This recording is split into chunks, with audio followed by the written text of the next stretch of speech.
పేర్ని నానికి big shock. చంద్రబాబును, పవన్ కళ్యాణ్ను తిట్టినందుకు వాళ్ళు ఎటువంటి యాక్షన్ తీసుకోబోతున్నారు? సో మరి ఈసారి ఏమన్నా జైలుకి వెళ్ళే అవకాశం ఉందా? ఖచ్చితంగా పేర్ని నానిని ఈసారి మాత్రం ఎవ్వరు కూడా కాపాడలేరండి. ఎందుకంటే ఇన్ని రోజుల పాటు ఆయన ఒక స్టేజ్ దొరికిందా, ఒక మైక్ దొరికిందా, మీడియా ముందుకు వచ్చానంటూ ఎదుటి వాళ్ళు ఎవరి గురించి మాట్లాడుతున్నాం, వాళ్ళు ఏ స్థాయిలో ఉన్నారు, ఏది కూడా ఆలోచించకుండా ఇప్పుడు ఎంత కాదన్నా కూడా ఈయన కూడా ఒక రాజకీయ నాయకుడు అంటే ఏ విధంగా ఉండాలి? ఇప్పుడు మనం ఒక ఊరికి సర్పంచ్ అయినా, లేకపోతే ఎమ్మెల్యే అయినా, మంత్రి అయినా కూడా ప్రజలందరూ కూడా ఒకే విధంగా ఉండరు. ఒకడు మంచివాడు ఉంటాడు, ఒకడు తిట్టేవాడు ఉంటాడు, ఒకడు సపోర్ట్ చేసేవాడు ఉంటాడు, ఒకడు తాగుబోతుంటాడు. తాగిన తర్వాత వాడు ఏం మాట్లాడతాడో, ఏం తిడతాడో కూడా వాడికి తెలియదు.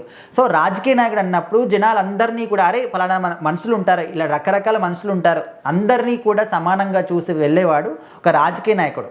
కానీ పేర్ని నాని అసలు ఈయన పేరు వింటే ఒక రాజకీయ నాయకుడు అనే ఒక గౌరవం కన్నా ఒక డాష్ వెధవ, నో తెలిస్తే అన్ని బూతులే, పచ్చి అబద్ధాలే వస్తాయి, ఇలాంటి మాటలు మాట్లాడే వ్యక్తిని ఎక్కడ కూడా మేము చూడలేదు అనే విధంగా జనాలు ఆడిపోసుకునేటటువంటి ఒక పేరుగా పేర్ని నాని పేరు అనేది ఉంటుందన్నమాట.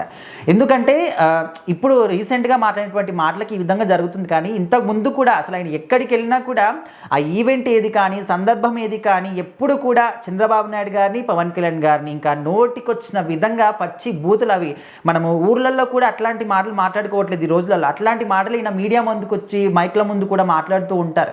సో ఇన్ని రోజుల పాటు చూశారు, ఓపిక పట్టారు, ఓకే. కానీ ఇప్పుడు మాత్రం ఇంకా మేము ఎవరికైనా ఓపిక అయినా కూడా దేనికైనా కూడా ఒక లిమిట్ అనేది ఉంటుంది. సో ఇప్పుడు ఇంకా మేము ఇంకా దీన్ని తీసుకోలేము అని చెప్పేసి జనసేన కార్యకర్తలు కావచ్చు, టీడీపీ కార్యకర్తలు కావచ్చు, ఇప్పుడు పేర్ని నాని మీద చాలా ఫైర్తో ఉన్నారనమాట. సో వాళ్ళందరికీ వెళ్ళి కూడా పోలీస్ స్టేషన్లో కంప్లైంట్ ఇచ్చారు. సో వాళ్ళు కూడా ఆల్రెడీ కేసు కూడా నమోదు చేశారు. ఇన్ని రోజుల పాటు ఓకే కేసులు పెట్టారు, అదంతా ఏమైపోయింది అంతా కూడా పక్కన పెడితే ఇప్పుడు మాత్రం ఎట్టి పరిస్థితుల్లో వదిలిపెట్టే ప్రసక్తే లేదు. ఒక్కసారి ఓపిక, రెండుసార్లు ఓపిక, ఇంకా మళ్ళీ ఇంకా అదే తగులో. సో అది కూడా ఇక్కడికి వెళ్ళి మాట్లాడారంటే 2 days బ్యాక్ వైఎస్ఆర్ గారి యొక్క విగ్రహం ఆవిష్కరణ ఈవెంట్కి ఆయన వెళ్ళాడు. సో అక్కడికి వెళ్ళినప్పుడు వైఎస్ఆర్ గురించి మాట్లాడాలి, ఆయన చేసినటువంటి మంచి పనుల గురించి మాట్లాడాలి, ఆయన చేసినటువంటి పనుల నుంచి మనం ఏం నేర్చుకుంటున్నాము, ఏం నేర్చుకోవాలి, ఆయన నుంచి మనం ఏం చేస్తున్నామని చెప్పేసి అవి నేర్చుకోవాలి తప్ప అక్కడికి వెళ్ళి కూడా మేము వీళ్ళనే తిడతాము, వీళ్ళ మీద దుమ్మెత్తి పోస్తాము, వాళ్ళది వీళ్ళిదని మాట్లాడితే అసలు సమయం ఏంటి, సందర్భం ఏంటి, మీరు ఏం మాట్లాడుతున్నారు, కనీసం సెన్స్ లేకుండా ఇలాంటి ఒక రాజకీయ నాయకుడు స్టేజ్కి మీరు ఏ విధంగా వచ్చారని చెప్పేసి కూడా చాలామంది ఎవరో రాజకీయ నాయకులు కాదు జనాలే క్వశ్చన్ చేసినటువంటి పరిస్థితి మనం చూస్తున్నాం. సో ఖచ్చితంగా ఈసారి మాత్రం ఆయన్ని విచారణకు కూడా తొందరలోనే పిలిచే అవకాశం అయితే ఉంది. సో ఈసారి అయితే వదిలిపెట్టే ప్రసక్తి లేదని చెప్పేసి ఇటు జనసేన వాళ్ళు కావచ్చు, టీడీపీ వాళ్ళు కావచ్చు చాలా స్ట్రాంగ్గా అయితే నిలబడ్డారు. మరి చూడాలి పేర్ని నాని పరిస్థితి ఏమవుతుంది ముందు అని.